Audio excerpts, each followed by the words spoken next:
अपभ्रंश साहित्य। डॉक्टर रामकुमार वर्मा ने अपभ्रंश भाषा के प्रथम कवि स्वयंभू को हिंदी का कवि माना है।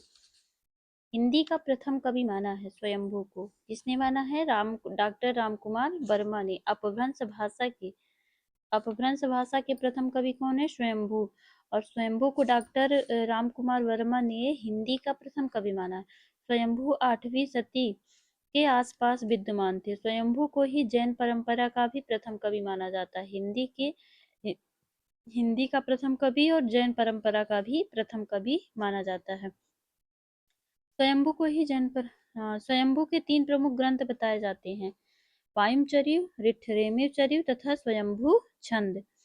स्वयंभू को अपभ्रंश भाषा का वाल्मीकि तथा व्यास भी कहा जाता है। स्वयंभू ने अपनी भाषा को देसी भाषा कहा है। स्वयंभू के पावनचर्य को उनके पुत्र त्रिभुवन ने पूरा किया था। पावनचर्य में राम का चरित्र विस्तार से वर्णित है। पावनचर्य में राम का चरित्र विस्तार से वर्णित है। शिव सिंह सेंगर ने अपने ग्रंथ शिव सिंह सरोज में भी किसी पुरानी अनुश्रुति के आधार पर 7वीं शताब्दी के पुष्य व पुण्य कवि को हिंदी का प्रथम कवि माना है। ठीक है, रामकुमार वर्मा ने किसको माना है? स्वयंभू को। और शिव सिंह सेंगर ने पुष्य तथा पुण्य कवि। आचार्य हजारी प्रसाद द्विवेदी के अनुसार यह पुष्य संभवतः अपभ्रंश का प्रसिद्ध कवि पुष्यदंत है, जिसका आविर्भाव 9वीं सदी में हुआ था। 9वीं सदी में हुआ था।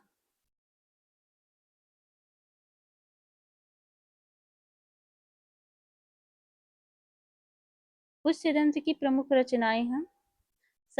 सर्वमान्य धारणा है कि पुष्यदंत का आविर्भाव 972 ईसा पूर्व में हुआ था। पुष्यदंत की प्रमुख रचनाएं हैं 63 महापुरुष, गुणालंकार, यणय कुमारचर्य तथा जसहरचर्य।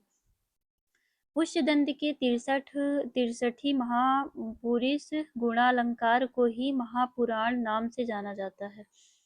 महापुराण में 63 महापुरुषों का जीवन चरित्र वर्णित है। पुष्यदंत ने अपने चरित्र काव्यों में चौपाई छंद का प्रयोग किया है। पुष्यदंत ने साहित्य की रचना विशुद्ध साहित्य भाव से किया।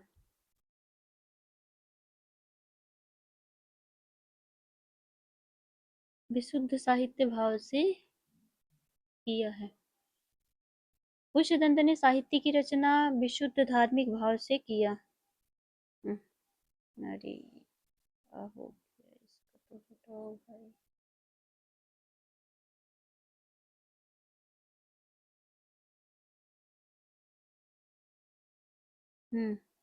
अपभ्रंश और अपहट में चौपाई 15 मात्राओं का छंद है। पुष्यदंत को हिंदी का भवभूत भी कहा जाता है। पुष्यदंत को हिंदी का भवभूत भी कहा जाता है। शिव सिंह सेंगर ने पुष्यदंत को भाखा की जड़ कहा है। पुष्यदंत ने स्वयं को अभिमान मेरु, काव्य रत्नाकर, कविकुल तिलक आदि उपाधियों से विभूषित किया है।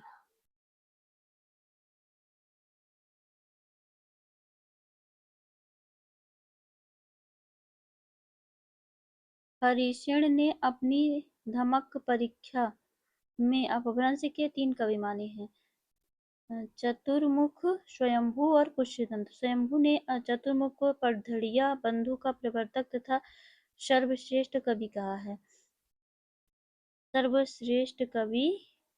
है।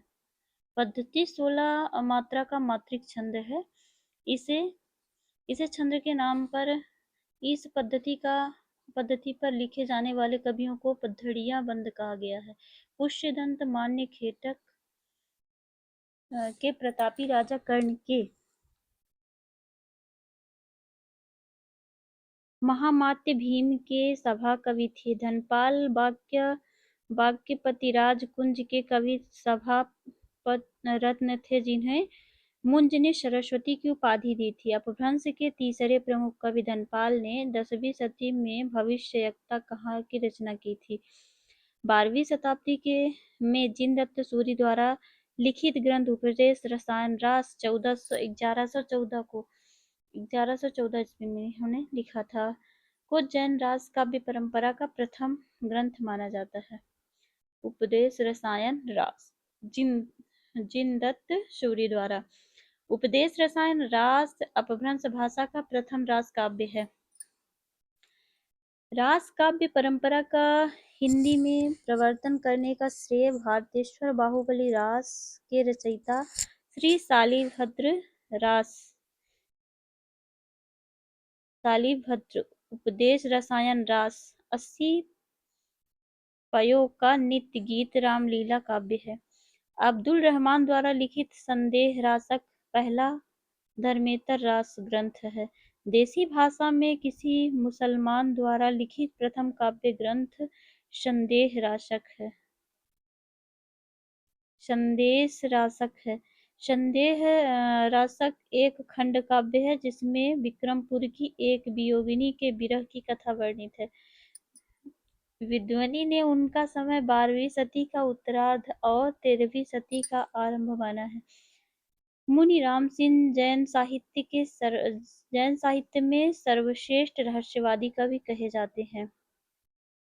डॉक्टर हीरालाल मुनि राम सिंह का आविर्भाव काल 1057 के लगभग माना जाता है। मुनि राम सिंह ने पाहुड़ दोहा की रचना की थी। अपभ्रंश भाषा में दोहा काव्य का आरंभ 6वीं शताब्दी के कवि जोइंदू से माना जाता है। जोइंदू ने 2 पुस्तकों की रचना की है, परमात्मा प्रकाश और गोगशार। जॉर्ज गियर्सन ने आदिकाल के अंतर्गत 9 कवियों को शामिल किया। पुण्य कवि कुमार सिंह, केदार कुमार पाल, अन्यनदास चंद्र जगनीक, शारंगधर एवं जोधराज। मिश्र बंधु ने मिश्र बंधु विनोद के प्रथम संस्करण में आरंभिक काल के अंतर्गत 19 कवियों को शामिल किया है। 19 कवि इस प्रकार हैं। पुण्य अज्ञात इनकी रचना नहीं मिलती है। अज्ञात कवि खुमान रासो। नंद कवि रचना अज्ञात है इनकी। मसूदक इनकी भी। कुतुबल अली रचना नहीं मिली है। शाईदान चारण संवत्सर इनकी रचना है। अकाम फैज वर्तमान चंद की पृथ्वीराज रासो। जगनी का आल्हा खंड है। केदार कवि हैं। बरदार वेणी अज्ञात इनकी भी रचना है। जाहन इनकी भी नहीं मिली। भूपति भागवत दशम स्कंद भाषा 1344। नरपति नहाल्य होना चाहिए यहाँ पे। विशाल देव रासो 1354। नाल्य सिंह विजयपाल रासो। और शारंगधर हमीम काव्य अमीर खुसरो। मुल्ला दाऊद नूरक चंदा की प्रेम कहानी 1985। नूरक चंदा की प्रेम कहानी 1385। गोरखनाथ 40 ग्रंथ बताए जाते हैं। 1407 विक्रम संवत। मिश्र बंधु ने अपने मिश्र बंधु विनोद की अगले संस्करण में नाचिकों और सिद्धों को शामिल करते हुए इस काल में कवियों की संख्या जो है वो 75 मानी है। 75 तो पहुंचा। आचार्य रामचंद्र शुक्ल ने अपने इतिहास में आदिकाल रचनाओं को विभक्त किया। अपभ्रंश और देसी भाषा की बोलचाल में बांटा था। आचार्य शक्ति ने निम्नांकित 12 रचनाओं को भी साहित्य में स्थान दिया है। अपभ्रंश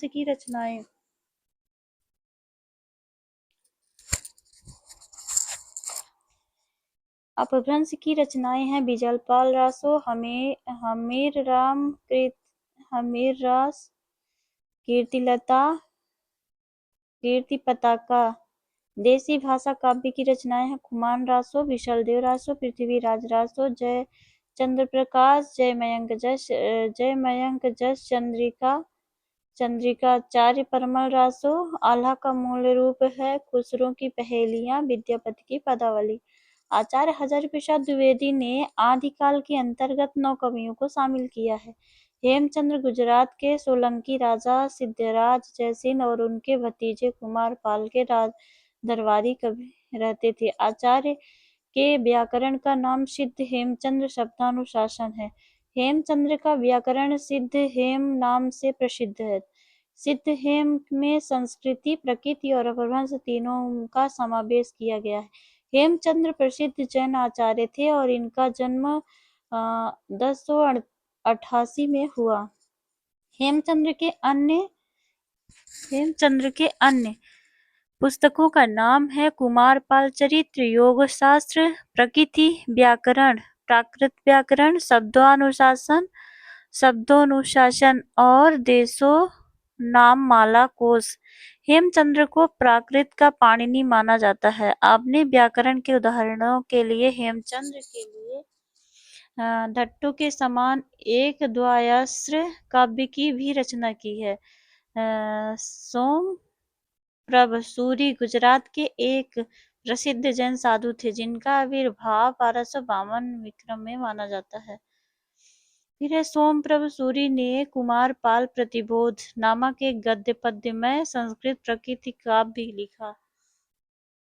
जैनाचार्य मेघलुंग ने संवत 1361 में प्रदचिंतामणि नामक एक ग्रंथ की रचना संस्कृत भाषा में की। प्रबंध चिंतामणि में कुछ दोहे मालवा नरेश राजा भोज के चाचा मुंज के कहे हुए हैं। प्रबंध चिंतामणि में दूहा विद्या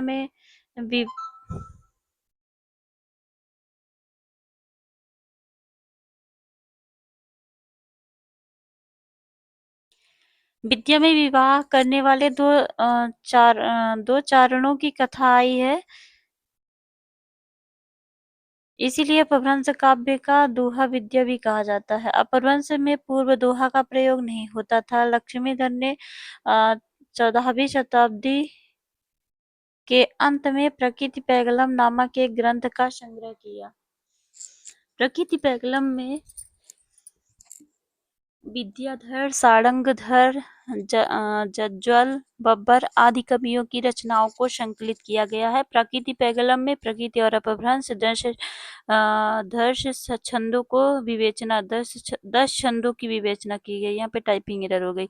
प्रकृति पैगलम को प्रकृति पिंगल सूत्र भी कहा जाता है। प्रकृति पैगलम की टीका वंशीधर नामक किसी विद्वान ने लिखा था। सारंगधर एक अच्छे कवि हैं और सूत्रकार थे। सारंगधर ने सारंगधर पद्धति के नाम से एक सुभाषित संग्रह बनाया था। सारंग लिखा ना। सारंग पद्धति में बहुत से सावर मंत्र और भाषा चित्र काव्य भी दिया गया है।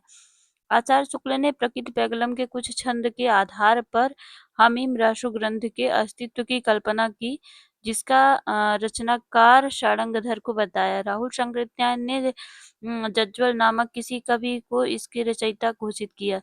हजारी प्रसाद द्विवेदी का कथन है कि हमीर शब्द अमीर का विकृत रूप है, जो किसी पात्र का न होकर के एक विशेष रूप में प्रयुक्त हुआ है। शिवसिंह सेंगर के अनुसार चंद्र की औलाद में सारंगधर कवि हुए थे, जिन्होंने हमीर गैरा और हमीर काव्य भाषा